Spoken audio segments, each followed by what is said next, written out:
Olá, queridos alunos, candidatos ao Enem dos concursos. Estamos aqui no projeto Aprova Mais, de iniciativa do Governo do Estado.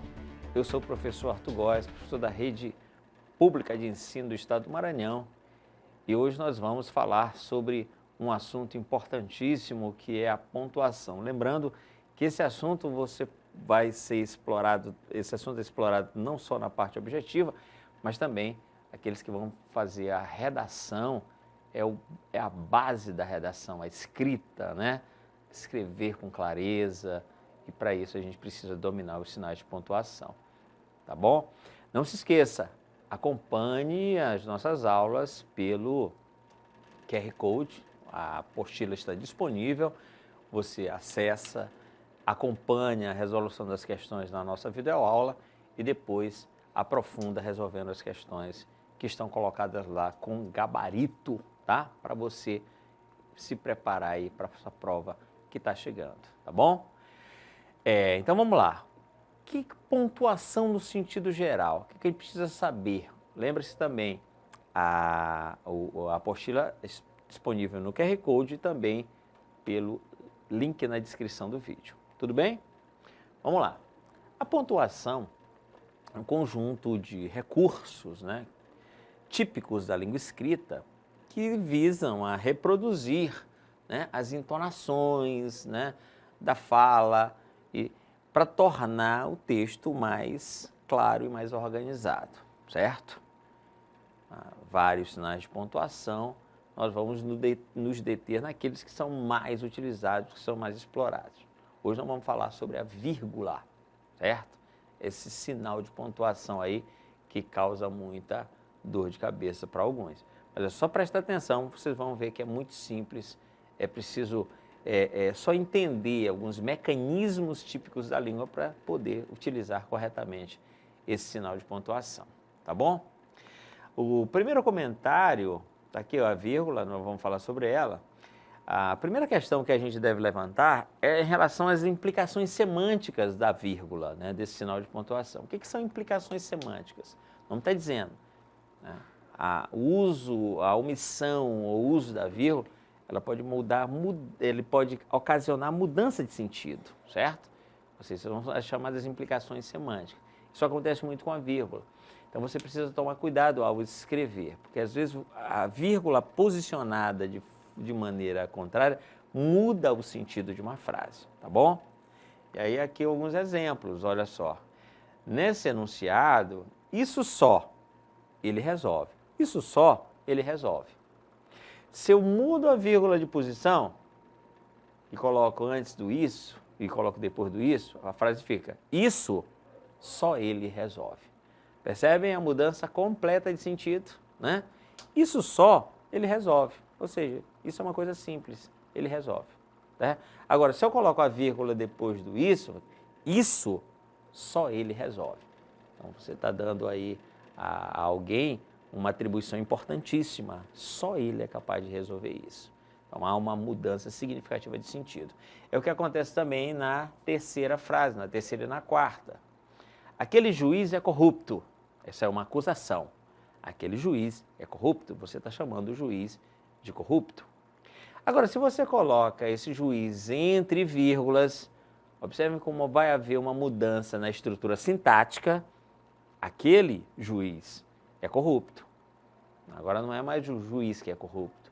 Você está se referindo ao juiz, chamando alguém de corrupto, tá? A estrutura sintática mudou. Juiz, que na primeira frase era o núcleo do sujeito, na segunda frase é o vocativo, né? O chamamento, tá? Então, a estrutura, há mudanças semânticas, há mudanças sintáticas. Esse aqui é o título de um CD do Chico César, o cantor, né, paraibano. Ele colocou essa frase aí, né, que todo mundo conhece, respeitem os meus cabelos brancos, né? Respeitem os meus cabelos brancos. Significa respeita a minha vivência, a minha maturidade, tudo que eu vivi. Respeitem os meus cabelos brancos. Cabelo branco é uma espécie de metonímia, né? Já que significa experiência, é o concreto aí pelo abstrato, tá bom? Ele, num dos CDs dele, colocou uma vírgula depois de cabelos. E ele deu uma outra conotação. A frase ficou: respeitem os meus cabelos brancos, né? E aí a conotação agora, o sentido é diferente, né? Tem uma conotação da questão racial, né? Respeito os meus cabelos, ou seja, respeita a minha cultura, a minha etnia, né? E brancos passou a ser vocativo. Tá? Esses 3 exemplos para deixar claro que, não esqueçam, a vírgula ela tem implicações semânticas, elas podem mudar o sentido de uma frase, tá bom? Fique atento. Bom, aí a gente vai falar hoje sobre o uso da vírgula entre os termos da oração, tá certo? Quais são os termos da oração? Vamos lembrar, os termos da oração são sujeito, o verbo, o complemento, o adjunto adverbial, né? Aqueles termos que nós vimos nas aulas anteriores, certo? A primeira dica é a seguinte, preste muita atenção. Toda vez que você construir uma frase na ordem direta, qual é a ordem direta? Relembra aqui comigo, tá aqui, ó. Sujeito mais verbo mais complemento do verbal mais adjunto adverbial. Essa é a ordem direta dos termos da oração, chamada de ordem direta ou ordem natural, certo? Presta atenção. Em hipótese alguma, coloque vírgula para separar esses termos, tá certo? Considerado um erro grave, colocar vírgula separando o sujeito do verbo, no caso, o sujeito do predicado. Cuidado, tá? É importante também desfazer um equívoco. Há quem diga que a vírgula ela deve ser utilizada sempre que se der uma pausa. Cuidado, às vezes não acontece, às vezes isso pode confundir, certo? Por isso o entendimento do mecanismo, da ordem sintática, né? Você deve saber, nunca separe o sujeito do verbo por vírgula, são termos inseparáveis, indissociáveis por vírgula, tá? O sujeito do verbo, o verbo do complemento e o adjunto adverbial, quando ele estiver na posição normal dele, que é no final da frase, tá bom? Então essa é uma dica muito importante, uma dica valiosa. Nunca use vírgula para separar termos quando a oração estiver na ordem direta. Tá bom?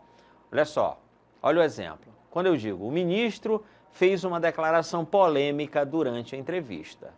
Notem, qual é o sujeito? Ministro. Cadê o verbo? Fez. O que ele fez? Uma declaração polêmica.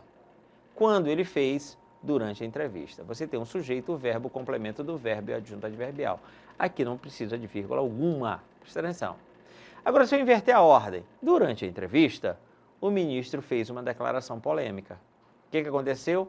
Eu tirei um termo da posição normal dele e coloquei no início, a posição do adjunto adverbial no final. E eu coloquei no início, aí eu tenho que usar a vírgula. A vírgula serve para marcar o deslocamento de um termo, tá? Vai essa dica importante. Durante a entrevista, o ministro fez uma declaração polêmica. Quanto mais inversões eu fizer, mais vírgulas eu vou usar. Uma declaração polêmica. Durante a entrevista, o ministro fez. É óbvio que se você tiver que dar preferência, dê preferência para a primeira oração, a ordem direta. Quanto menos sinais de pontuação, mais fluente fica o texto, certo? E mais fácil de ler. Então, sempre evite o uso excessivo de sinais de pontuação, tá bom? A segunda dica é em relação aos termos com a mesma função sintática, tá bom? A vírgula serve para separar termos que têm essa mesma função. É muito fácil de identificar construções em que essa regra se encaixa. Olha só, houve reclamações, gritaria, discursos inflamados, agressões durante o comício. Notem que como reclamações, gritaria, discursos inflamados, agressões, estão exercendo a mesma função, que é a função de objeto direto. O verbo haver não está no plural, lembrem-se, porque o sujeito dele é inexistente, é um verbo impessoal, o verbo haver no sentido de acontecer. E as vírgulas, né, elas separam termos com a mesma função, são núcleos do objeto. Tudo bem? A esposa, os filhos, os irmãos, os pais foram visitá-lo no hospital. Mesma coisa, esposa, filhos, irmãos são núcleos do sujeito. Tá? Atenção, notem como o último termo, no caso dos pais, não pode vir separado por vírgula. Por quê? Porque eu tenho um sujeito composto. Se eu coloco uma vírgula depois do termo os pais, o que acontece? Eu estaria separando o sujeito do verbo, tá? Que é, conforme nós já comentamos, um erro grave. tá bom? A terceira dica é essa aqui, a vírgula, não se esqueçam, serve para separar o aposto e o vocativo, certo? Vamos lembrar o que é um aposto? Nós vimos nas aulas anteriores, nas aulas sobre termos da oração, mas não custa nada lembrar. O aposto é o termo que explica um outro termo. E esse aposto ele vem sempre isolado. O aposto explicativo vem sempre isolado por vírgula. A água, bem fundamental para a vida, está se esgotando, certo? Olha só, bem fundamental para a vida é um aposto. Está se referindo ao termo água, que é o sujeito da oração. Tá bom? Então, um termo que explica. Arthur, mas aí não está separando o sujeito do resto do verbo, não. Há uma diferença entre separar e intercalar. Notem como eu estou usando duas vírgulas, eu estou criando uma espécie de ponte, né? Eu estou colocando um termo entre o sujeito e o verbo, é diferente, tá? Eu posso fazer isso, eu não posso separar, não posso usar só uma vírgula entre o sujeito e o verbo, tudo bem? Na segunda frase, é preciso, cidadãos brasileiros, preservar os recursos naturais.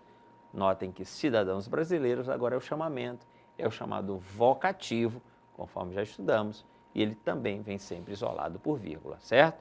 Claro que o vocativo ele pode vir no início, ele pode vir no final, aí no caso não estaria isolado, mas sempre separado por vírgula, tá bom? Pronto. A quarta dica é em relação às expressões retificativas ou explicativas. Existem algumas expressões, como o melhor, como ou seja, como isto é. São expressões, no caso, a primeira ou melhor é uma expressão retificativa, né, porque ela corrige.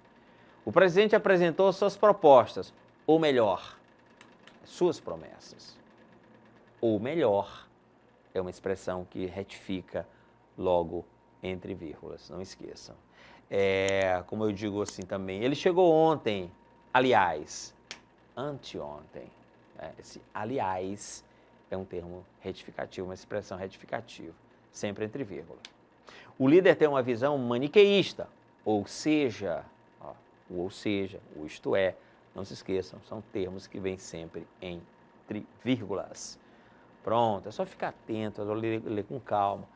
As vírgulas não podem servir para prejudicar o seu texto, pelo contrário, elas servem para organizar, para tornar o texto mais organizado, para dar mais clareza, certo? Tá bom? As vírgulas também são utilizadas, notem, para marcar omissão de termos, certo? A gente falou em aulas anteriores sobre essa omissão, termos que apareceram anteriormente, que é zeugma, uma figura sintática. Olha só na frase, todos estavam muito ansiosos. Ele, calmo e reflexivo. Notem, todos estavam muito ansiosos. Ele estava calmo e reflexivo. Para eu evitar a repetição do estava, eu uso a vírgula. Então fiquem atentos. A vírgula às vezes marca a omissão de um termo. Tudo bem? Todos estavam muito ansiosos. Ele, calmo e reflexivo. Eu fiquei feliz com o resultado. Ela, desapontada. Aí, atenção, vou chamar a atenção de vocês para o fato de que, nesse caso, para não parecer que o pronome, o ela, está intercalado, está entre vírgulas, eu separo as orações usando ponto e vírgula, né? Que é um sinal utilizado justamente para, né, aumentar a pausa, para dar uma ênfase maior na pausa, né? E ele é só usado entre orações, a gente vai ver em aulas posteriores. Mas é assim que se pontua quando você vai omitir um termo, geralmente um verbo, tá bom? Pronto! E aí vamos para nosso exercício de hoje, tá? Para fixar essas regras de uso de vírgula entre os termos da oração. Tudo bem? Vamos lá. Aqui a gente vai fazer de uma maneira diferente, vai colocar situações em que a gente vai avaliar, a gente vai julgar, né? Se estão certas ou estão erradas as vírgulas, se foram colocadas corretamente ou não as vírgulas. Então vamos lá, nessa primeira frase, visualizem. Há quem nunca desista de encontrar, vírgula, a felicidade. O que você me diz? Essa vírgula, está certa ou está errada? Ora, muito fácil. Observe como nós comentamos. O verbo encontrar. Qual é o complemento do verbo encontrar? Felicidade. Encontrar é o verbo, felicidade é o complemento verbal. O que essa vírgula está fazendo, gente? Essa vírgula está separando o verbo do seu complemento. Então, ela está completamente inadequada, tá bom? Nessa frase, não há necessidade de vírgula. O projeto apresentado pelo novo ministro foi alvo de críticas. E agora, o que você me diz? Essa vírgula, certa ou errada? Completamente errada. Por quê? Vamos lembrar, o que nós comentamos. Vamos reforçar. Não ache que deu uma pausa, jogou uma vírgula. Né? Isso é um mito, cuidado. Né? Isso é perigoso, inclusive. Por quê? Porque nessa situação, quando um sujeito, a gente está construindo uma frase, e o nosso sujeito é longo, a gente naturalmente dá uma pausa na fala, né? Porque o sujeito é longo.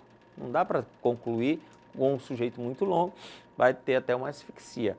Então, a gente dá uma pausa, mas nessa pausa aí não existe vírgula, certo? Porque essa vírgula, o que está fazendo? Está separando o sujeito do verbo, tá? Quem foi alvo de críticas? O projeto apresentado pelo novo ministro, certo? Tá bom? Então, essa vírgula depois de ministro é completamente inadequada, tá bom? Se eu digo assim, o responsável não veio, ninguém colocaria vírgula depois de responsável, certo? Agora, se eu dissesse, o responsável pelo novo equipamento importado no ano passado dos Estados Unidos, não veio. Eu não posso colocar vírgula aí, apesar de sujeito longo. O projeto apresentado, o responsável pelo equipamento comprado no ano passado dos Estados Unidos, o sujeito é longo, eu não posso botar uma vírgula, certo? Pronto. Terceira, vamos lá. Senadores, deputados e vereadores se manifestaram contra a lei. Olha só, a vírgula depois de senadores é perfeitamente justificável. Senadores, deputados, vereadores é o sujeito, o núcleo do sujeito. Então, a vírgula depois de senadores está separando núcleos do sujeito, ou seja, termos com a mesma função sintática. Tudo bem? Agora, gente, a vírgula depois de vereadores, ela está completamente errada, certo? Por quê? Porque ela está separando o sujeito composto do predicado, do verbo, tá bom? Pronto, vamos lá, continuando. Houve, durante a passeata, um princípio de tumulto. O que vocês me dizem agora sobre essa oração? Essa vírgula aí, essas vírgulas que foram utilizadas, são corretas? Sim ou não? Corretíssimas, tá? O que está acontecendo? Vamos justificar. É muito importante que você entenda e consiga justificar, tá? Aí você vai mostrar maior domínio desse assunto. Observem, gente. Durante a passeata é uma adjunta adverbial. A posição da adjunta adverbial, conforme nós vimos, é no final da frase. É ou não é? Se eu quisesse, prestem atenção, se eu não quisesse, usar vírgula, bastaria eu colocar esse termo na posição normal dele, que é no final da frase. Então eu diria, houve um princípio de tumulto durante a passeata. Não teria qualquer vírgula. Mas como eu desloquei um termo, aí eu tenho que colocá-lo entre vírgulas, tá? Atenção, se esse adjunto adverbial, ele for representado por um só termo, a vírgula é facultativa, ou você coloca as duas ou não coloca. Mas se ele for representado por uma locução adverbial, aí sim a vírgula é obrigatória, tá bom? A quinta, vamos lá, a corrupção. Todos os países já tentaram evitá-la. E aqui, certo ou errada? Tome cuidado com o seguinte, olhando apressadamente, nós podemos achar que o termo corrupção é sujeito, mas não. A corrupção nessa frase, atentem, não é sujeito. Por quê? Porque o sujeito da oração está muito claro, é só você observar quem está concordando com o verbo. Né? Todos os países é o sujeito. O que aconteceu? Eu peguei um termo, que no caso é a corrupção, e eu desloquei esse termo. Tá? Então ele veio do final da frase, ele estaria depois do verbo, né? Todos os países já tentaram evitar quem? A corrupção. Então, eu desloquei um termo, eu tenho um objeto direto deslocado, portanto, a vírgula está perfeita, tá bom? Agora, na sexta, a corrupção é um grande entrave ao desenvolvimento do país. Aqui sim, eu tenho um erro grave de uso de vírgula. A vírgula separando o sujeito do verbo, completamente inadequado. A sétima, a imprensa, sem dúvida alguma, tem ajudado a combater a corrupção. Ó, esse sem dúvida alguma é o quê? Um aposto? É o quê? Um vocativo? Não. É um adjunto adverbial, né? Indubitavelmente, certo? Um adjunto adverbial de afirmação, tá bom? Ele está fora da posição, por isso as vírgulas foram utilizadas, tá bom? Se eu não quisesse utilizá-las, eu diria como? A imprensa tem ajudado a combater a corrupção, sem dúvida alguma. Aí é a posição normal do termo, tá bom? Então ficou assim. Vamos lá. A primeira está errada, a segunda está errada também. A terceira está errada, visualizem, né? A quarta está certa. A quinta está certa, porque o termo está deslocado. A sexta está errada, o sujeito sendo separado do verbo. E a sétima está corretíssima, tá? Adjunto adverbial deslocado. Vamos então agora para a nossa segunda questão, de uso de vírgula entre os termos da oração. Aqui é uma situação bem interessante, porque esse aqui é um erro muito cometido, tá? Prestem muita atenção nas redações. A gente observa muito esse erro aqui, eu quero chamar a atenção de vocês. Na letra A diz assim: Carlos Drummond, um dos maiores poetas brasileiros, nasceu em Minas Gerais. As vírgulas separando o aposto, né? Um dos maiores poetas brasileiros está fazendo menção a Carlos Drummond de Andrade. Não é isso, gente? Normal.